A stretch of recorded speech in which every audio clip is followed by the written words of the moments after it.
small businesses we have in the United States. And as part of the CARE Act, there's a $350 billion program of forgivable loans contingent upon keeping your employees. So this is good for employment and this is good for the small businesses, because what we don't want to see happen is millions of Americans go on unemployment while we see our beloved American businesses go under, because we know they don't have more than 2 months of liquidity. Well, today was the day the loan program started, and it wasn't a prize. There were going to be some hiccups, but they were rather extraordinary. Now, all of the banks participating didn't get the language they needed until last night. So the majority of banks couldn't even participate. And I would say one of the biggest issues that's popped up is there's concern around the spirit of this loan. When it was first crafted, the idea was this is for all of the businesses hardest hit. So the rule was you need to have lost 50% or more of your revenue based on where you were last year versus where you are now, right? That was going to hit all the kind of businesses we're talking about. Gyms, nail salons, stores, shops, you know what I'm talking about.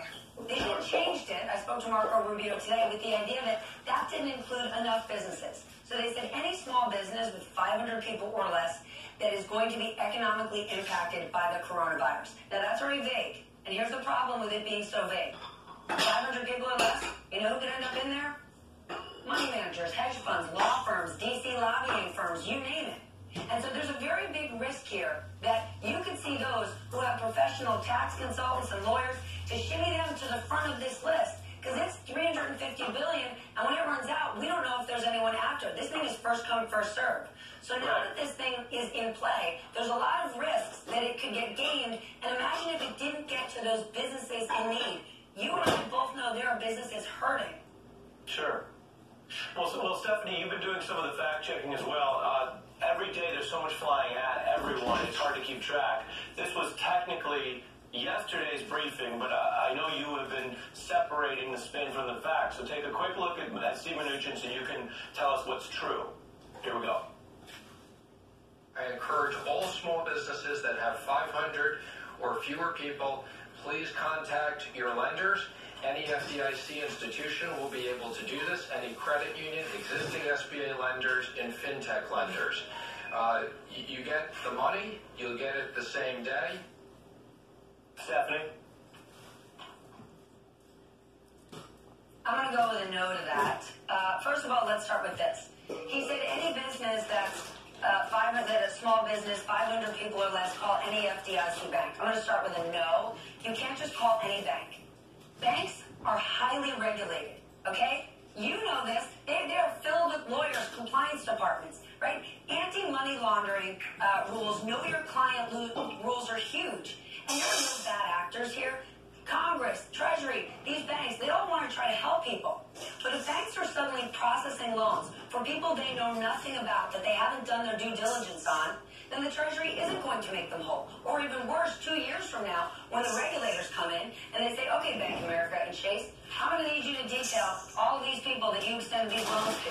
Who were they? Were their businesses real? These banks would get major fines. They could lose their licenses.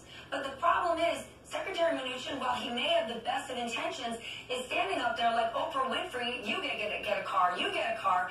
And that is giving these small businesses a tremendous amount of false hope when they're in a state of panic.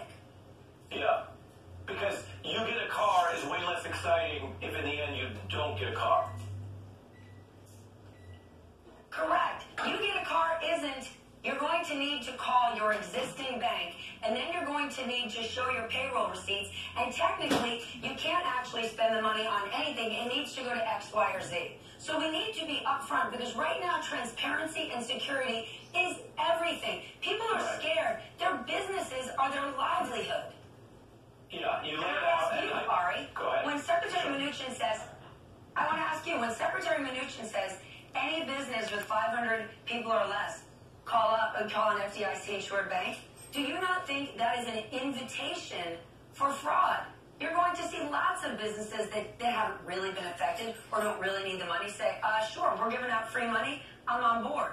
That's not well, you put it, Stephanie, you put it so clearly because this is where that tendency, which comes from the top, from the president on down, to try to say anything and spin anything to sound better than it is, rather than give people the precise information they need, whether it's for their health or keeping a small business afloat or the rest. So you put it well. That's why we, even though this was technically yesterday's briefing, we wanted to get your fact check in. I'm running out of time. I will tell you, you remember Young G.